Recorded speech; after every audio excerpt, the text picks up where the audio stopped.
Delegations, 33 nations, 55 MPs and one mission exposing Pakistan.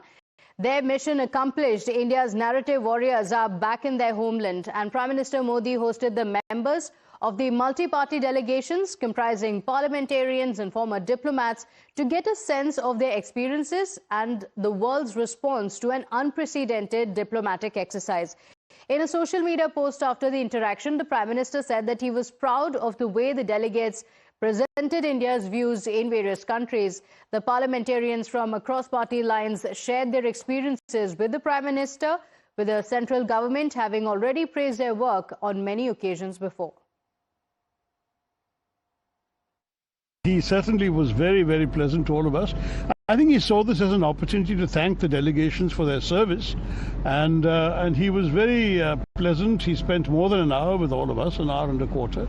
He walked around the lawn to different tables, talking to different groups of people. We all sort of chatted with him in a very informal way. It was not a formal meeting at all. There were no formal speeches. We all shared lots of things with him, and I'm sure that in the fullness of time some of this will be apparent.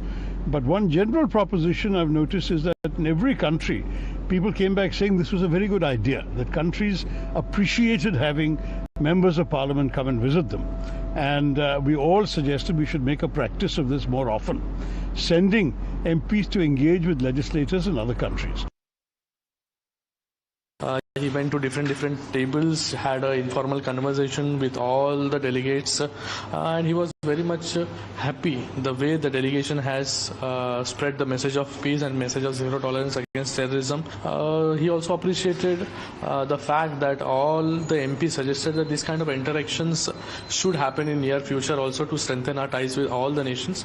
Deep message which was appreciated by all the nations, the entire world, specifically was the member of parliaments belonging to different parties, but still they speaking in same voice, one voice. Any report that you had also spoken to Prime Minister about your visit, your delegation, and also your observation, did you share that with Prime Minister Narendra Modi? All the observations, all the learnings, feedback which we got from that nation in this 14 years span, we have submitted it to the PMO, and I was to two OIC nations and two non-permanent members of UNSC 2B.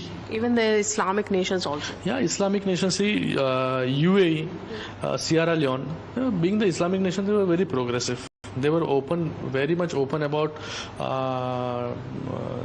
the things happening in India, the things happening in the name of religion, the terrorism happening in the name of religion. So that was very much important, that being the Muslim nation, but still they condemned what happened on 22nd April in India. They condemned the act of violence. They condemned the act of terrorism done by our neighboring nation. No, it was first experience for me with President Prime Minister.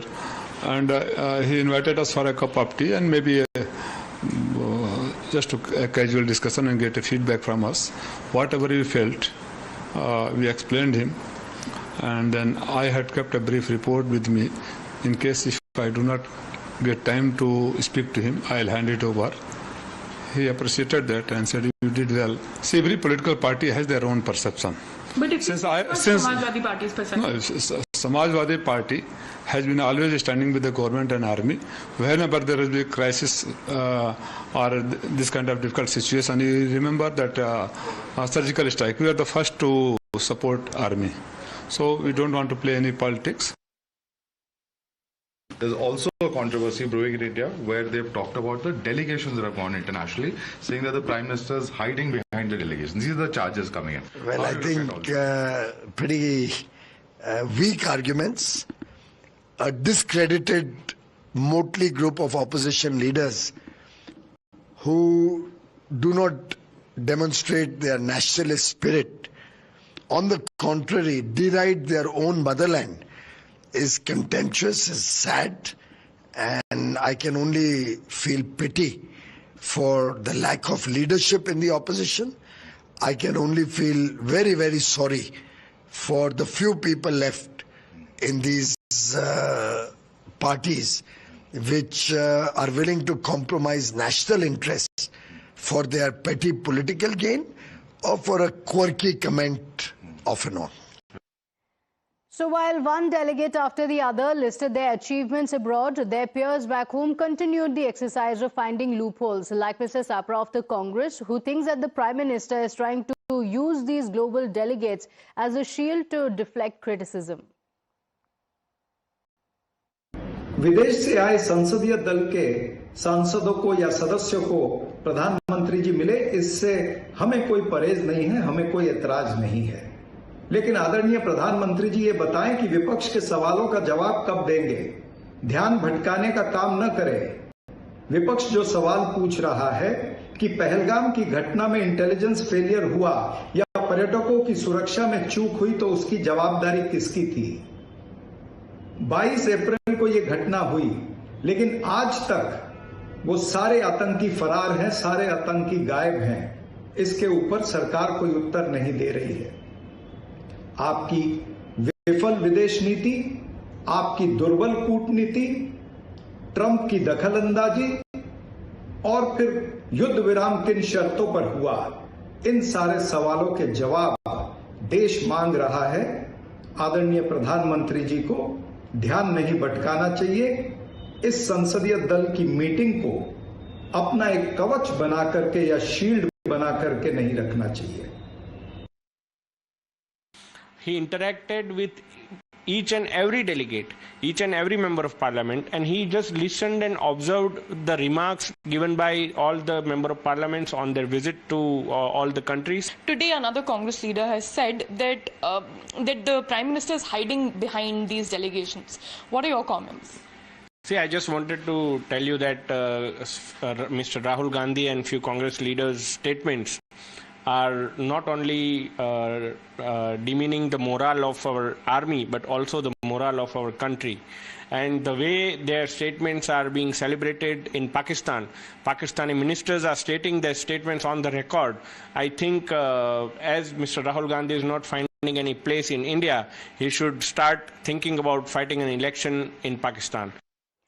So let's tell you what are the achievements that we have had after this Operation Sindoor. Envoys went to different parts of the country. Let's get you some of the tangible results of India's diplomacy since the military action against Pakistan.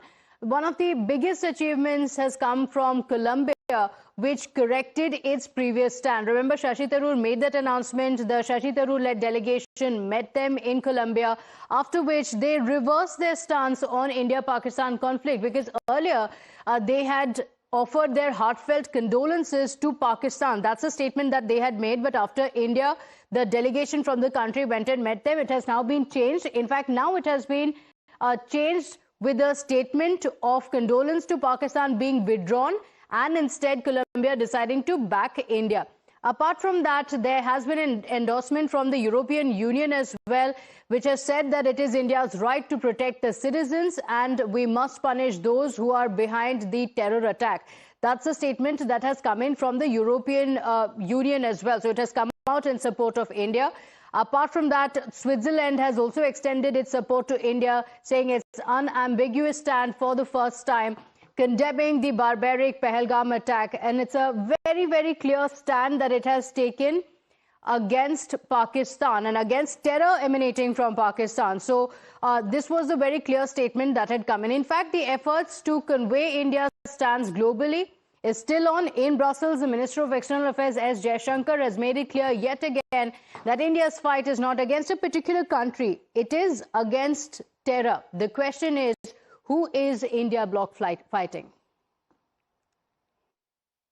This is not a conflict between two states per se.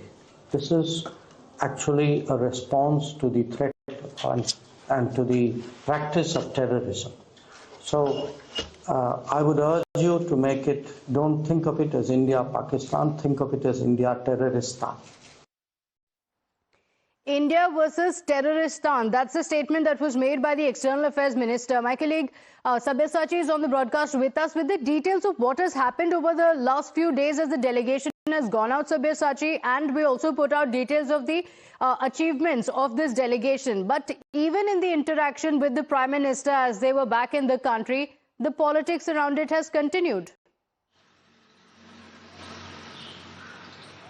Well, that's right, Pratibha. See, the message from Prime Minister Narendra Modi and the delegation, irrespective of the fact which political parties these MP belong, but the message here is one India, one message. And the message is of unity, and the most important message has been delivered in the 33 countries that the delegation has visited. In fact, the delegation had pointed out that they have received support from the foreign countries as well as empathy from the Middle Eastern countries, especially on Pahalgam terror attack. But back home, the Congress party and some of the parties from the India bloc continues to criticize Prime Minister Narendra Modi and the central government. Now, the India bloc parties are alleging that this particular meeting that had happened at the residence of Prime Minister Narendra Modi was a cover-up or a shield to deviate from the criticism that is coming in from